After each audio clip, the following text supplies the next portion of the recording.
अमरीकी सदर ट्रंप, उनका एक पाकिस्तान के हवाले से बयान आया गुज़श्ता रोज़ और उन्होंने कहा कि पाकिस्तान की नई हुकूमत के साथ वो जल्द बातचीत के ख्वाह हैं। थोड़ा सा मैं आपको बैकग्राउंड पे लेके जाऊंगा। ये पॉजिटिव स्टेटमेंट है क्योंकि पाकिस्तान और अमेरिका का इंटरेक्शन जो है और अच्छा और पॉजिटिव और कंस्ट्रक्टिव इंटरेक्शन जो है इस इलाके में अमन के लिए नागुज़ीर है। अमेरिका पाकिस्तान को काट के भी इस इलाके में या अफ़गानिस्तान में वो पेशरफ नहीं हासिल कर सकता और पाकिस्तान को भी, क्योंकि अमेरिकी फ़ौज वहाँ अफ़गानिस्तान के अंदर मौजूद है, उसका ताउन हासिल रहे तो पाकिस्तान के इंटरनली हालात के लिए भी अच्छा है, पाकिस्तान की इकनॉमिक सिचुएशन के लिए भी बेहतर है।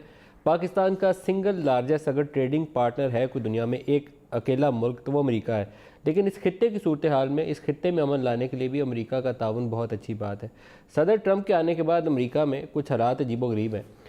साल 2018 जनवरी 2018 का आगाज़ भी उन्होंने अपनी एक ट्वीट से किया था और वो अजीब सी ट्वीट थी पाकिस्तान के लिए। काफ़ी उसमें यहाँ रद्द-ए-अमल आया, लोगों ने बड़ा गुस्से का इजहार किया। उनको एहसास हुआ कि नहीं हुआ, क्योंकि वो अक्सर औक़ात ऐसे ही ट्वीट करते हैं। उन्होंने आगाज़ ये किया कि हमने पाकिस्तान को $33 अरब 15 सालों में दे दिए, लेकिन पाकिस्तान से हमें मिला कुछ नहीं। उन्होंने बड़े नामुनासिब अल्फाज का इस्तेमाल किया पाकिस्तान के मुतल्लिक़ और यहाँ शदीद गुस्सा था लोगों के दिलों में, क्योंकि 9/11 की सूरत हाल के बाद पाकिस्तान जिस सफ़र से गुजरा है इस 16, 17, 18 सालों में, वो हमें सज़ा मिली थी उस जहाद अफ़गानिस्तान के दिनों में जब पाकिस्तान ने अमेरिका का इत्तेहादी बन के ये पाकिस्तानी सरज़मीन फ़राहम की जहाद अफ़गानिस्तान के लिए। तो वो फॉरेन पॉलिसी गोल्स तो अमेरिका के थे, वेस्टर्न वर्ल्ड था, पूरा दुनिया आके यहाँ बैठी हुई थी। जहाद अफ़गानिस्तान को वो कहते थे कि सिर्फ एक ही काम दुनिया का सबसे अच्छा है, पूरी दुनिया के मुसलमानों को कहते थे जो जहादी है वो सबसे अच्छा है। रेगन US प्रेसिडेंट थे उस वक्त के, जो गले लगाते थे और कहते थे कि आप इक्वलेंट हैं, मॉरल इक्वलेंट हैं अमरीकियों के, जो फाउंडिंग फादर्स हैं उनके, ये वाला दर्जा देते थे उन्हें। बाद में जब वो टेररिस्ट बने तो फिर हमारे साथ उन्होंने ज़्यादती है कि 9/11 के बाद तो उन्हें हमारी याद आई, पहले के 10 सालों में दुनिया जहान की पाबंदियाँ लगा के हमारे ऊपर वो चले गए। नवंबर में डोनाल्ड ट्रंप ने कुछ और ट्वीट्स की पाकिस्तान के मुतालिक। उन्होंने कहा कि हम तो अरबों डॉलर पाकिस्तान को दे रहे थे, वहाँ उन्होंने उसामा बिन लादेन को छुपा के रखा हुआ था, अब ये और नहीं चलेगा, हम ये अरबों डॉलर की इमदाद पाकिस्तान के लिए बंद कर रहे हैं। ये 19 नवंबर 2018 को उन्होंने ट्वीट्स की।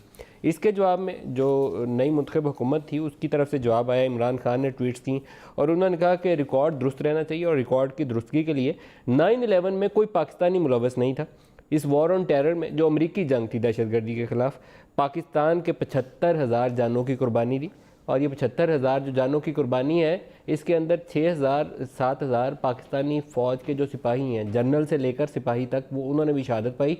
जो 65 और 71 की जंगों में शहादतें नहीं हुई, वो इस वॉर ऑन टेरर के नतीजे में शहादतें हुई और $123 अरब पाकिस्तान को इक़्तिसादी नुकसान हुआ। तो आप $20 अरब का ताना दे रहे हैं, $123 अरब का पाकिस्तान की इकॉनमी को लॉस हो चुका है। उसके बाद हाल ही में एक और डेवलपमेंट ये हुई कि उन्होंने 3-4 हफ्ते पहले एक ख़त लिखा और पाकिस्तान से दरख्वास्त की कि हमारे तालिबान के साथ मुज़ाकरात जो है उसमें हमारी मुआवनत फरमाइए और पाकिस्तान के गुड ऑफिस की वजह से वो तालिबान के साथ, अफ़गान तालिबान के साथ अमरीका का बराह रास्त जो उनका मुतालबा था अफ़गान तालिबान का कि हम अमरीका से मुज़ाकरात करेंगे, ये जो काबुल में हुकूमत बैठी है ये तो रिप्रेजेंटेटिव ही नहीं, हम इनसे नहीं मिलेंगे, वो मुज़ाकरात का अमल शुरू हो गया और उसका नेक्स्ट राउंड जो है सऊदी अरब में वो वेरी सून एक्सपेक्टेड है।